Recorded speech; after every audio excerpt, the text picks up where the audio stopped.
Assalamualaikum warahmatullahi wabarakatuh. Kembali lagi kita ke channel Kak Fauzika.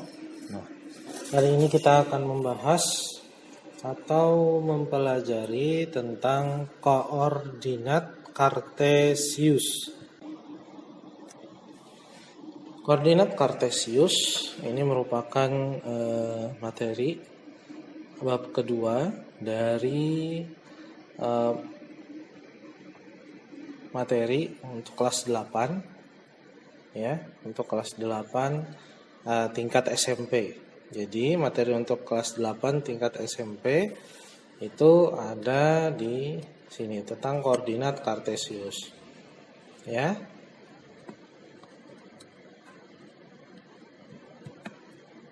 Nah, kompetensi dasar atau yang harusnya kita capai setelah mempelajari ini adalah menjelaskan kedudukan titik dalam bidang koordinat kartesius yang dihubungkan dengan masalah kontekstual. Dalam artian diharapkan nanti setelah kalian mempelajari ini, kalian dapat menjelaskan tentang kedudukan titik dalam bidang koordinat kartesius yang dihubungkan dengan masalah kontekstual. Nah, indikatornya adalah kalian atau alat ukurnya adalah kalian bisa menentukan titik terhadap sumbu X dan sumbu Y. Kemudian kalian juga dapat menentukan kedudukan titik terhadap titik 0,0 dan titik A, B. Titik acuannya yaitu 0,0 dan titik acuan A, B. Siswa mampu menentukan kedudukan garis terhadap sumbu X dan sumbu Y. Apakah garis itu sejajar, potongan, tegak lurus, dan yang lainnya. Tujuan pembelajaran kali ini adalah menentukan kedudukan titik dan garis pada sumbu koordinat dengan pendekatan saintifik berbantuan LKPD yang dikerjakan secara berkelompok. Ya. Namun untuk yang tayangan ini kita akan mengerjakannya nanti, ya, sesuai dengan instruksi saya nanti di grup belajar kita. Oke, manfaat sistem koordinat. Oke, mungkin di sini yang mendengarkan kalian sudah pernah mempelajari tentang denah atau lokasi, mengetahui cara membaca denah dan lokasi, ya. Peta dunia, kemudian peta wilayah dan yang lainnya. Atau misalkan kalian menggunakan salah satu aplikasi pemesan makanan, ya, misalkan GoFood, atau misalkan pengen dijemput Gojek. Nah, di situ mereka menggunakan atau memanfaatkan sistem koordinat yang ada di GPS kalian, ya, yang di HP kalian atau di handphone pintar kalian, smartphone kalian, itu untuk menentukan jarak dari tujuan kalian, ya. Misalkan kalian pengen beli apa di daerah mana, kemudian tinggal kalian ketik di aplikasi itu, kemudian terlihat lintasannya atau jalurnya dan terlihat juga jaraknya. Nah, semua aplikasi itu dan semua peta kemudian denah itu sebenarnya akarnya adalah dari sistem koordinat, ya. Jadi jika kalian sudah menguasai sistem koordinat, nanti insya Allah dalam hal koordinat kalian lebih memahaminya, ya. Dan nantinya jika ini ilmunya terus dikembangkan, tidak menutup kemungkinan kalian nanti bisa untuk membangun sebuah aplikasi atau yang berbau dengan denah lokasi, ya. Oke. Manfaat sistem koordinat, mengetahui cara membaca denah lokasi, ya. Nah, misalkan seperti ini. Nah, ada yang membantu arsitek dalam merancang denah rumah, ya. Nah, ada juga yang membaca peta serta mengetahui garis lintang, bujur barat dan garis lintang utara selatan yang di globe, ya, atau yang di peta dunia. Nah, ini apa nih? Kalian kalau misalkan ingat ini adalah Google Map, ya. Kemudian ini para arsitektur pun untuk membuat denah rumah itu enggak sembarangan, ya. Kalau ada jargonnya bagi mereka yang menguasai ilmu ini adalah ngukurnya 3 kali, mengerjakannya cukup 1 kali, ya. Karena pada saat mengerjakan atau misalkan orang mengerjakan ini cukupnya 1 kali saja, sedangkan mengukurnya itu bisa puluhan kali. Karena salah ukur bakalan banyak biaya yang dikorbankan nantinya.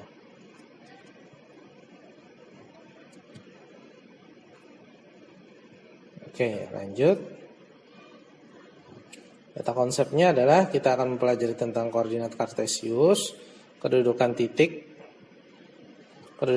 terhadap sumbu X dan sumbu Y, kemudian kedudukan titik terhadap titik asal atau titik acuan 0,0 dan titik A, B, kemudian kedudukan garis terhadap sumbu X dan sumbu Y.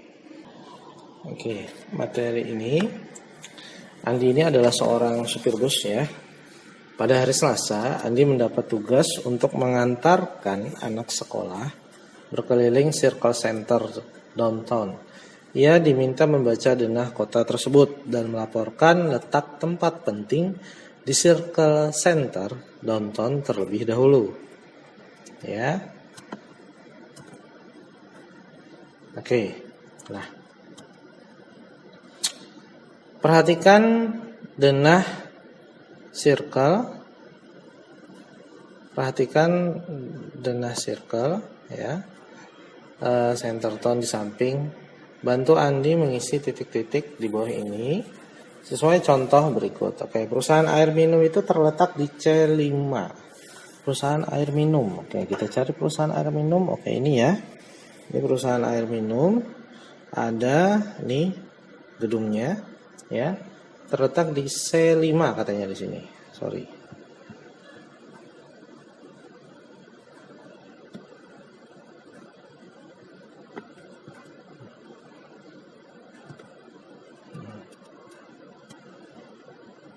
Oke, ya. Nah, di sini perusahaan airnya yang ini, ya, terletak di C5. C5 berarti di sini ya. Ini C, kemudian sininya 5. Oke, nah pas ya. Oke, kemudian peternakan terletak di peternakan. Oke, kita cari peternakan sebelah mana? Oke, di sini ya. Ini gedungnya. Ini gedung peternakan. Nah, gedung peternakan ada di, kita lihat hurufnya dulu, ya. Ada di C, kemudian di sini ada 7. Oke, kita cek. Oke ya, terletak di C,7. Oke, kemudian kantor pos. Kantor pos terletak di mana? Kita bantu nih laporan Andinya. Kantor pos. Oke, kantor pos di sini ya. Nih, kantor pos. Kalau hurufnya dia terletak di, kita tarik ini I. Oke, kemudian di sini 11. Berarti I11. Ya. Nah, seperti itu ya. Di 11, kemudian simpang 4 terletak. Oke. Sebutan simpang 4 itu berarti ada ini ya. Nah, seperti ini. Ini simpang 4 ya. Nah, itu terletak di mana sih? Nah, simpang 4 berarti yang ininya nih, ya. Itu hurufnya adalah E. Kemudian angkanya 10. E10. Nah, pas ya. Terletak di E10. Kemudian bundaran terletak di, bundaran. Bundaran yang ini ya, bukan bundaran yang besar ini, tapi yang di bagian di sini ya. Kalau yang ini namanya jalan ya. Bundaran. Nah, berarti yang ini namanya bundaran. Nah, ini terletak di di E, kemudian di sininya 6. Berarti di E6. Kita cek. Oke, katanya di F6. Di E6 benar ya. Nah, kemudian stasiun terletak di bagian stasiun. Ini stasiun ya. N-nya agak di bawah. Stasiun. Nih letaknya nih. Terletak di mana? Oke, hurufnya G. G4. Nah, berarti koordinatnya adalah G4 ya. Benar. Oke. Lanjut. Kita sudah bantu Andi. Sekarang kita ke materinya. Ayo kita amati. Nah, ini adalah bentuk koordinat kartesius. Kenakan dulu ya, ada bagian-bagian tertentu. Yang pertama, ini ada yang horizontal ya, disebut sumbu X ya. Nah, di tengah-tengah ini 0. Jika ke kanan itu 1, 2, 3, 4. Semakin ke kanan semakin banyak atau semakin tinggi nilainya, nilai X-nya. Sedangkan semakin ke kiri itu semakin kecil, negatif 1, negatif 2, negatif 3, negatif 4. Kemudian ada koordinat Y. Koordinat Y ini adalah koordinat yang menyatakan posisi dia secara vertikal. Ya. Kalau di atas dia positif, ya. Kalau ke bawah dia negatif. Nah, isilah titik-titik di bawah ini berdasarkan gambar 1. Ini gambar 1 ya. Sumbu mendatar disebut, oke, tadi saya sudah sebutkan sumbu mendatar. Sumbu mendatar itu yang garis ini. Garis ini ya, sumbu mendatar itu disebut sumbu apa? Sumbu X, ya. Kemudian sebutan yang lainnya itu adalah absis. Ya.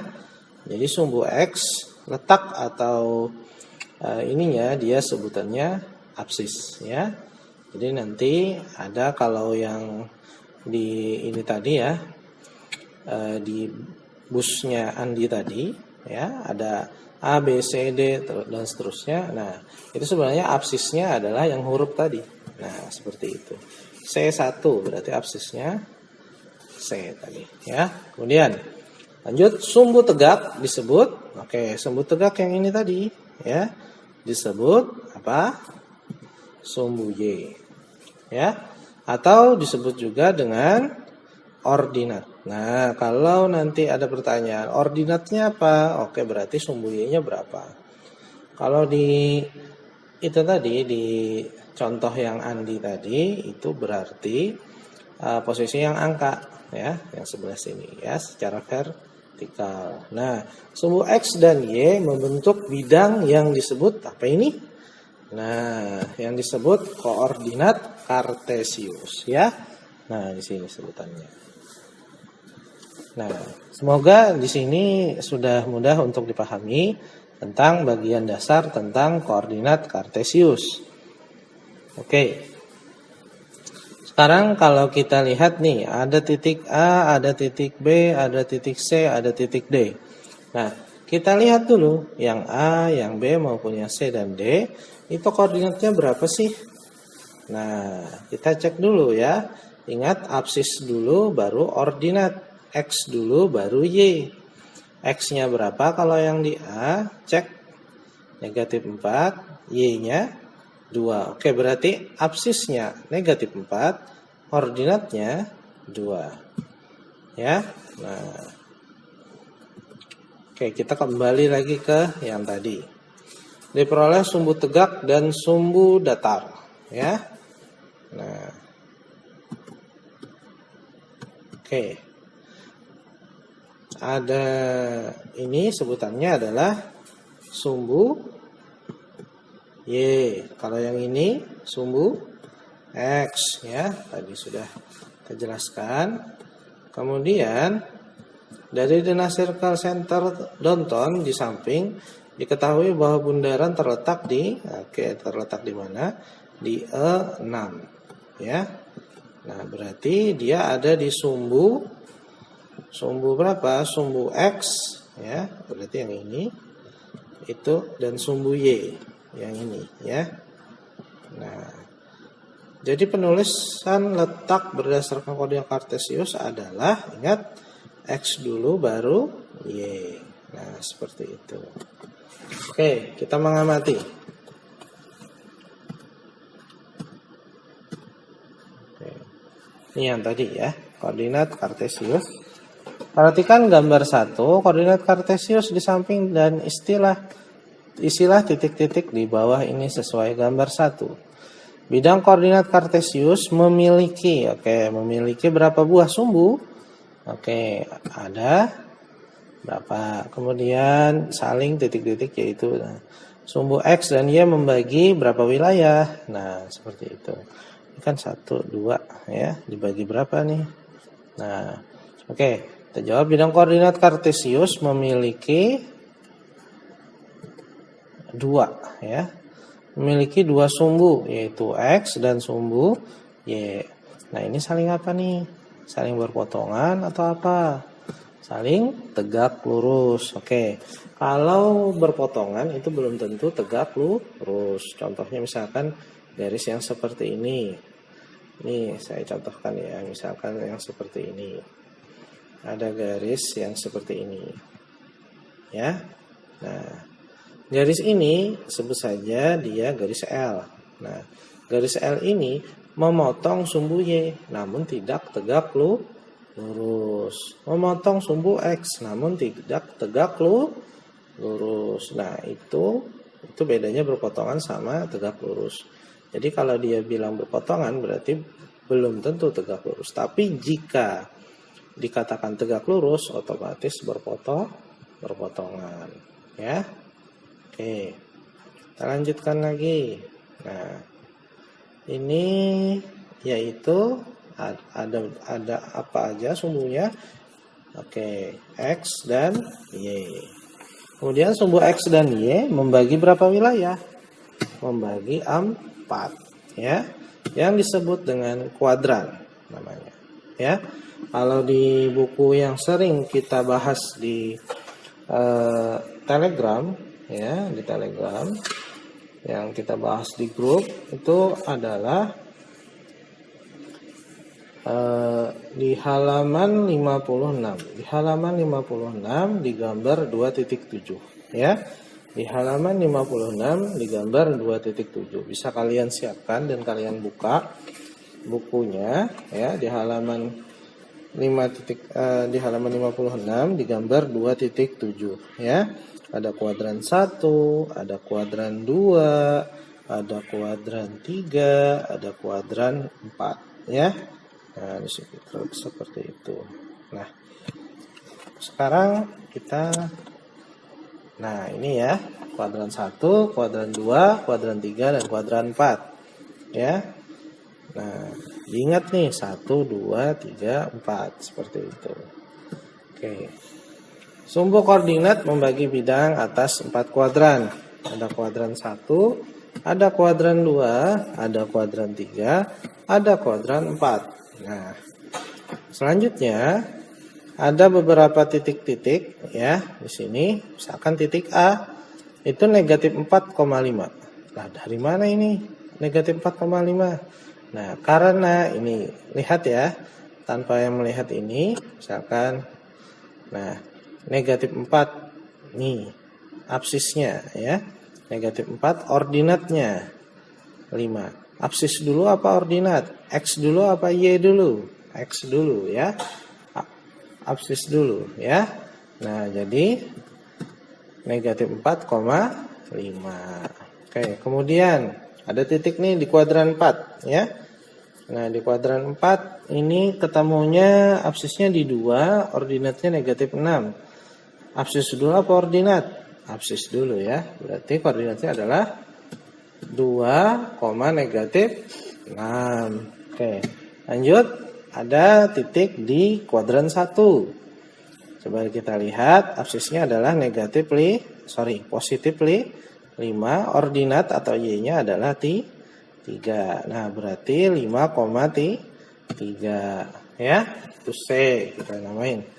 Selanjutnya ada di kuadran 2, ada di kuadran 2. Koordinatnya negatif 3 ya, negatif 3 ini, 6 ya. Nah, negatif 3,6 ya. Nah, seperti itu. Nah, sekarang kita cek. Nah, satu lagi. Ini ada di kuadran 3 ya. Ini sebenarnya letaknya di sebelah sini ya.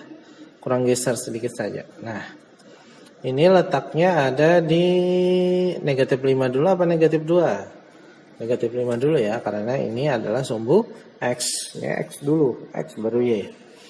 Urutan abjad kan XY, ingatkan itu. Enggak ada YX ya. Urutan abjadnya kan X dulu baru Y. Nah, berarti negatif 5, negatif 2. Nah, kuadran 1, kuadran 2, kuadran 3, dan kuadran 4 silahkan diperhatikan tanda positif dan negatifnya.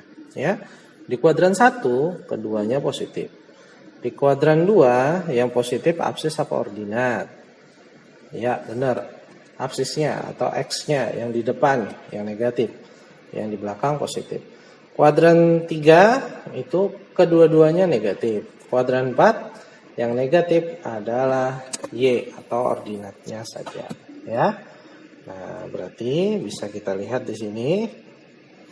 Nah, ada satu titik lagi, titik F, negatif 2, negatif 5, ya. Nah, koordinatnya negatif 2, negatif 5. Nah, titik A berada pada kuadran berapa? Kuadran 2, masih ada terusan. Titik B berada pada kuadran 4. Oke. Titik C berada pada kuadran 1, ya. Titik D pada kuadran kuadran 2. Titik E kuadran 3. Titik F berada di kuadran 3 juga, ya. Nah, ini positif kuadran 1, negatif positif. D juga negatif positif. Kuadran 3 negatif. F-nya negatif, kuadran 4 positif negatif. Nah, secara jelas, secara kata-kata ada di halaman 56. Sekali lagi ada di halaman 56 di buku yang sering kita bahas di Telegram, ya. Nah, halaman 56 kelas 8. 2.3.2 kuadran pada bidang koordinat, ya. Nah, selanjutnya bagian kesimpulan. Jadi koordinat titik P A, B artinya titik P memiliki jarak. Oke, memiliki jarak berapa nih? Berapa satuan terhadap sumbu Y, dan memiliki jarak berapa satuan terhadap sumbu X. Oke, balik lagi ke yang tadi, ya. Nah, misalkan titik C, koordinatnya 5,3. Cek jaraknya dengan sumbu X, ya. Cek jaraknya dengan sumbu X. Sumbu X itu jaraknya adalah 1, 2, 3. Berarti 3 satuan. Kemudian jarak dengan sumbu Y itu adalah 5. Nah, jadi kalau mencari jarak sumbu X itu dilihat adalah ordinatnya, yaitu di belakang. Jarak terhadap sumbu Y berarti lihat absisnya, ya, seperti itu. Nah, misalkan kita memiliki jarak A satuan terhadap sumbu Y, memiliki B satuan terhadap sumbu X. Kalau berbicara jarak, lihat titiknya. Jarak terhadap sumbu X itu lihat ordinatnya yang belakang. Kalau yang sumbu Y, jarak dengan sumbu Y, maka lihat di bagian absisnya, ya, yang di depan. Nah, sekarang ini bantu Andi mengelompokkan posisi bangunan pada denah Green Village berdasarkan kuadrannya. Oke. Nah, ayo mencoba. Perhatikan denah Green Village di bawah ini. Nah, ada denahnya sudah. Silahkan diamati. Kuadran 1 terdiri dari bangunan nomor berapa saja? Kuadran 2 terdiri dari bangunan berapa saja? Kuadran 3 terdiri dari bangunan berapa saja? Kuadran 4 terdiri dari bangunan nomor berapa saja? Silahkan tulis di kolom komentar untuk kuadran 3 dan 4. Nah, saya mencontohkan kuadran 1 dan 2. Di materi sebelumnya, di kuadran 1 itu adalah di bagian sini, kuadran 2 bagian sini, kuadran 3 bagian bawah, kuadran 4 bagian bawah kanan, ya. Nah, kanan atas itu kuadran 1, berarti ada 4, ya. Nah, ini ada nomor 18, 19, 20, 21 dan 22 ya. Kemudian kuadran 2. Nih banyak nih, ada 1, ada 2, ada 3, ada 4, ada 5, 6, 7, 8, 9, 16 dan 17. Nah, itu banyak ya. Oke.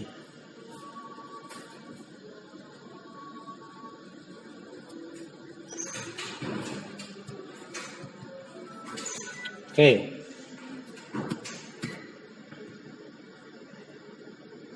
Kita ke materi berikutnya, kedudukan titik terhadap titik asal 0,0 dan titik A, B. Ya. Ilmu itu, ingat, ilmu itu didapat dari lidah yang gemar bertanya dan akal yang suka berpikir. Abdullah bin Abbas, ya. Dari lidah yang gemar bertanya dan akal yang suka berpikir. Jadi bertanya, ya, itu untuk bekal kalian untuk berpikir, ya. Namun ingat, pertanyaannya harus yang membuat kalian itu berpikir kemudian, ya. Jadi jangan bertanyalah sesuatu yang sesuai dengan apa yang disampaikan. Ayo ingat kembali, kita koordinat titik P, A, B, artinya titik P memiliki jarak. Oke, ingat jarak apa? Berapa satuan? Kalau sumbu Y berarti A satuan, ya, yaitu absisnya. Sedangkan kalau sumbu X berarti B satuan, ya, atau ordinatnya. Nah, sekarang kuadran 1, kuadran 2, kuadran 3, kuadran 4. Positif-positif, negatif-positif, negatif-negatif, dan positif-negatif. Oke, perhatikan gambar berikut, zona tempat penting di suatu daerah. Ya. Nah, di bagian ini kita cek dulu, ada pos utama, ada pasar, ada masjid, kemudian ada balai desa, swalayan, puskesmas, lapangan, dan sekolah, ya. Itu biasanya nanti untuk kalian bisa mengerjakan juga di halaman 52, ya, tentang latihan 2. Latihan 2 itu kurang lebih nanti bisa dijawab yang nomor 1 A dan B itu kurang lebih bisa dijawab dengan penjelasan dari Ustadz ini, ya, di halaman 57 nomor 1 A dan B, ya. Oke. Sekarang pertanyaannya, bisakah kalian menentukan posisi masjid terhadap sumbu X dan Y? Oke, masjid ini ya. Oke, kita pakai laser. Nah, masjidnya ini, ya, masjidnya dari sumbu X dan Y. Nah, dari pos utama, ya, dari titik 0,0. Berapakah letaknya? Oke. Letaknya itu bisa kita lihat dari sini. Ini negatif 3, ini 3. Nah, masjid berjarak 3 satuan terhadap sumbu X, ya, karena ada 3, 1, 2, 3. Dan 3 satuan terhadap sumbu Y, 1, 2, 3, ya. Nah, seperti itu. Insyaallah gampang, ya. Bisakah kalian menentukan posisi masjid terhadap pos utama? Oke, pos utama sama juga di sini juga. Maka letaknya pun sama, ya. Masjid berada 3 satuan ke kiri dari pos utama dan 3 satuan ke atas dari pos utama, ya. Oke. Perhatikan Dena Green Village di bawah ini, ya. Nah. Bantu Andi mengisi denah rumah masing-masing. Nah, ayo kita bantu si Andi ini, ya. Nah,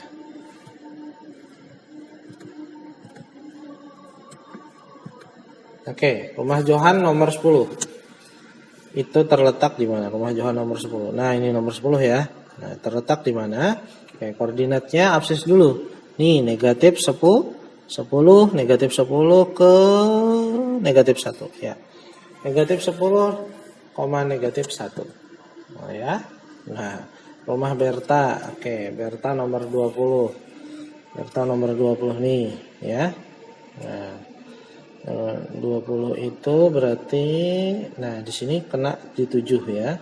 7, di sini 8, 7,8. Letak rumah Berta terhadap rumah Johan adalah 17 satuan ke kanan, 9 satuan ke atas. Oke, Johan mana Johan? Johan tadi yang ini ya.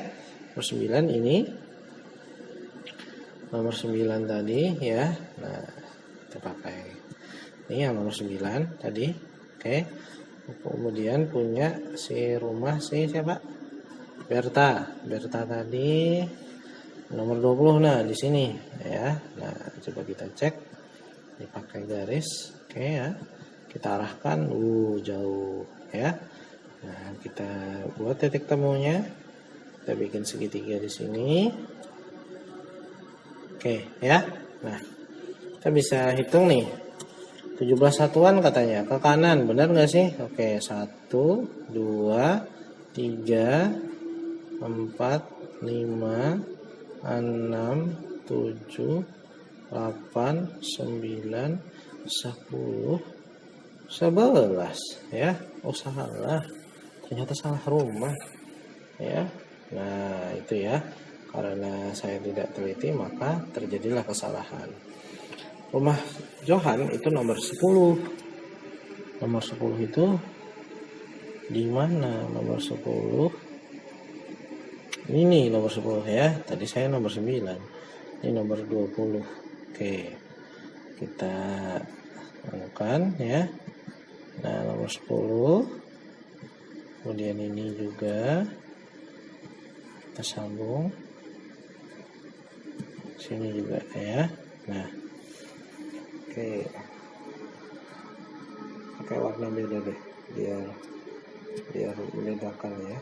Nah, ini di oke dulu dari sini 10 ya. Nah, kita lihat ya, ada segitiganya muncul. Nah, dari sini kita bisa tahu nih 17 benar nggak? 1, 2, 3, 4, 5, 6, 7, 8, 9, 10, 11, 12, 13, 14, 15, 16, 17. Oke, 17 ke satuan kanan. Benar ya. 9 satuan ke atas. Kita cek 1, 2, 3, 4, 5, 6, 7, 8, 9. Oke, benar. 9 satuan ke atas. Nah, ya, 9 satuan ke atas ya. Atau bisa kalian cek dari nanti pengurangannya. Oke. Nah, selanjutnya adalah kita cek ke bagian sehingga kedudukan rumah Berta terhadap rumah Johan adalah, nah, ini tadi 10,1 ya, 10,1 negatif 1 negatif 10, negatif 1. Oke. Ini dulu kita inikan dulu, sensor dulu, saya edit dulu ya. Yang ini agak panjang sedikit biar enak dilihatnya ya. Oke. Oke, negatif 10, negatif 1. Kemudian si Berta ya, Berta ini tadi letaknya ada di sini ya, di 20. Kita tadi pasang 7,8 ya. Kemudian sehingga kedudukan rumah Berta terhadap rumah Johan, ingat Berta terhadap Johan. Berarti ke sini 17 tadi, ke atasnya 9. Berarti 17,9. Nah, ini berbicara tentang titik acuan ya. Kalau rumah koordinat negatif 10, negatif 1, 7,8 itu acuannya di sini. Di 0,0.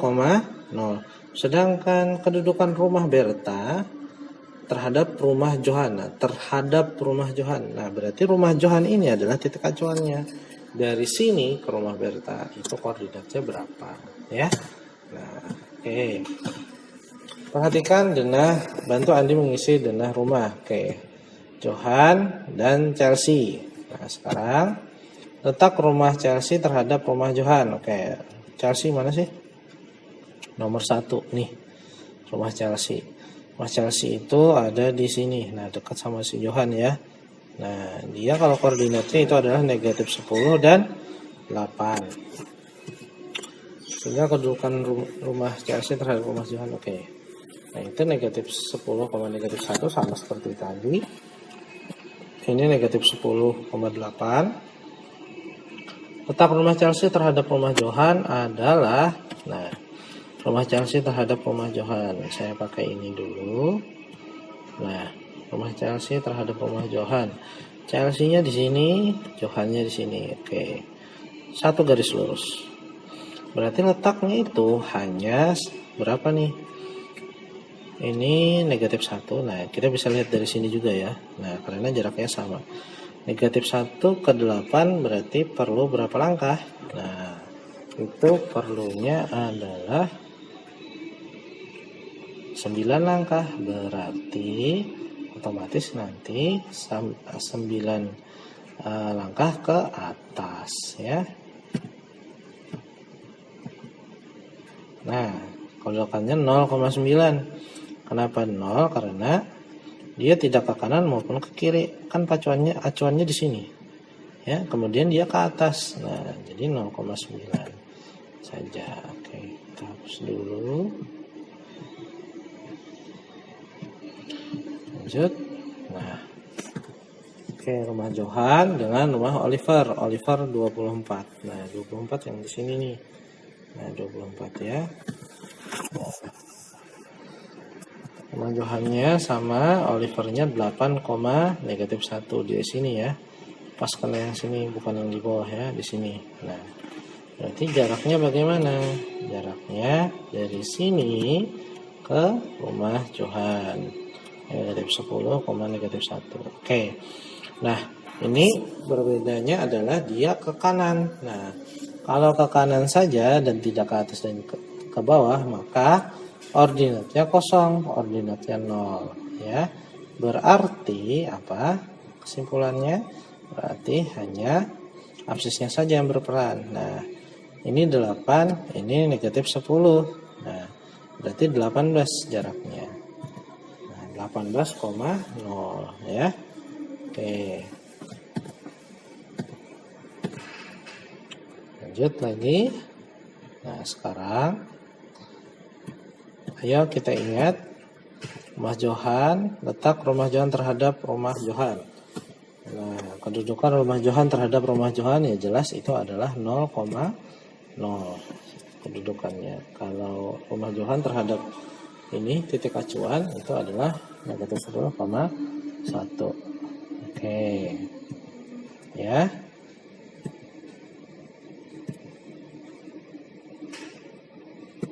Nah,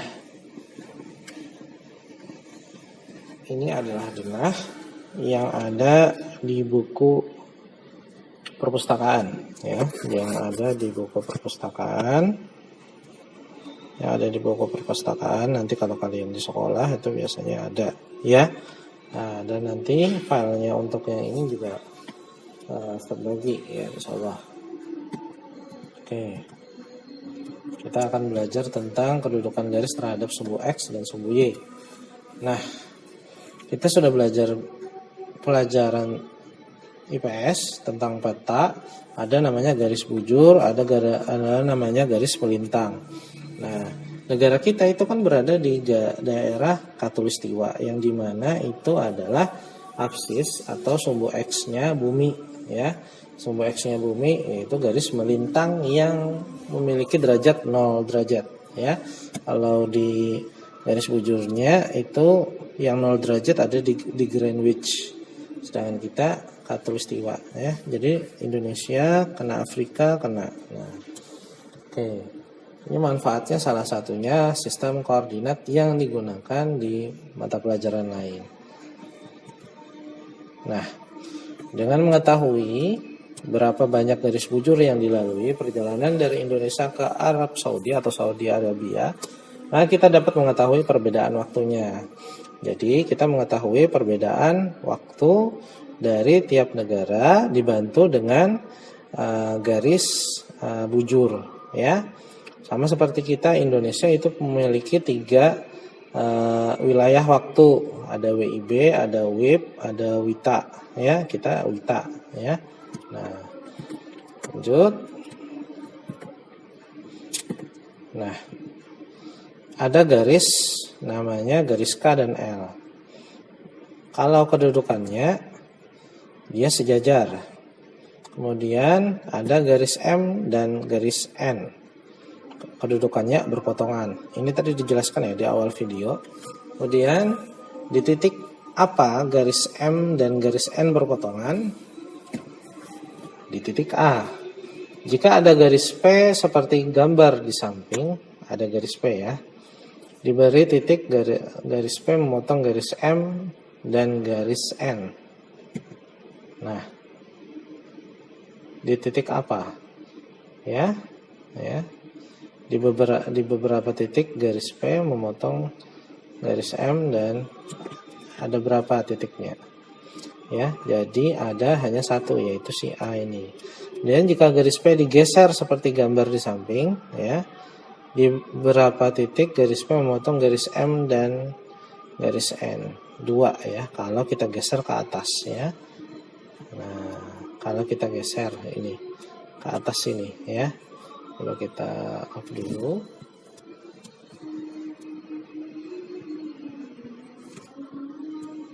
Oke, seandainya garis ini saya geser ke atas. Nah, saya geser ke atas ya. Nah, saya geser ke atas. Maka saya geser ke atas. Nah, berarti ada berapa? Ada titik, ada 2 titik nih. Ya.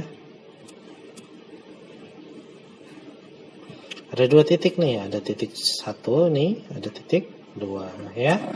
Nah, seperti itu. Berarti ada 2 titik jika dia kita geser, mau geser ke atas, mau geser ke bawah ya sama. Ya. Oke. Lanjut. Nah, kita sudah tahu tuh kan gambar koordinat kartesius ya. Kemudian tentukan koordinat titik A. Oke, titik A 3,5. 3,5 berarti absisnya 3, koordinatnya 5. Berarti di sini ya. Nah, di sini kita tuliskan di sini. Oke, 3,5 itu titik A. Bagaimana posisi garis D dengan sumbu Y? Oke, kita hapus dulu. Nah, 3, 5 ya. Garis D terhadap sumbu Y. Nah, karena dia seperti ini sama ya. Secara kasat mata saja kalian sudah bisa melihat bahwa mereka itu sejajar. Kemudian ada lagi garis yang garis D terhadap garis X. Ini namanya adalah tegak lurus. Oke. Nah, ada sumbu Y, sumbu X, garis K dan L. Apa yang dimaksud dua garis? Apakah yang dimaksud dengan 2 garis sejajar? K dan L tadi kan sejajar ya kita. Jadi 2 garis sejajar itu adalah 2 garis yang terletak pada suatu bidang yang sama dan keduanya tidak mempunyai titik berpotongan walaupun diperpanjang. Jadi kalau ini kalian perpanjang sampai Banjarmasin, yang ini kalian perpanjang sampai Banjarbaru, dan sampai kemanapun, sampai sebumi ya, itu nggak bakalan ketemu ya, karena dia sejajar ya. Garis L dan K adalah sejajar atau ditulis. Nah, ini adalah notasinya ya. Nah, seperti ini. Nih, ada garis 2 seperti ini. Nah, ya, itu menandakan sejajar ya. L sejajar dengan K. Jadi seperti itu. Selanjutnya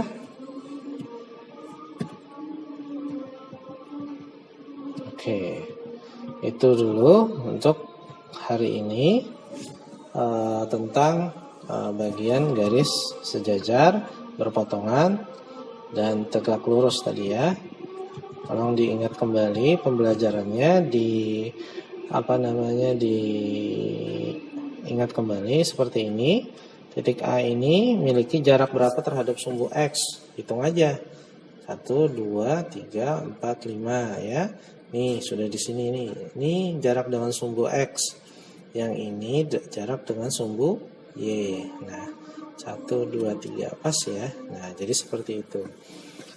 Ini sumbu X, sumbu Y ya. Itu X itu sebutannya absis, Y sebutannya adalah ordinat. Ada yang tegak lurus, ada yang sejajar, ada yang berpotongan, itu posisi garis. Oke, hari ini sampai di sini dulu. Salah hilap mohon maaf.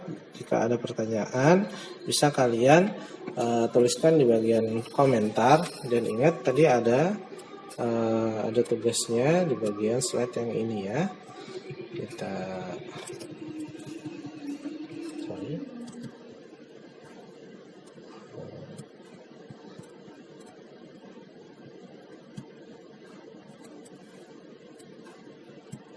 cancel dulu. Tugasnya ada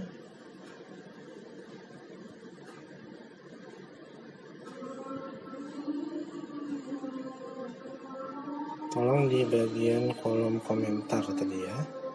Saya minta kalian jawab di bagian kolom komentar nih. Bagian yang ini ya.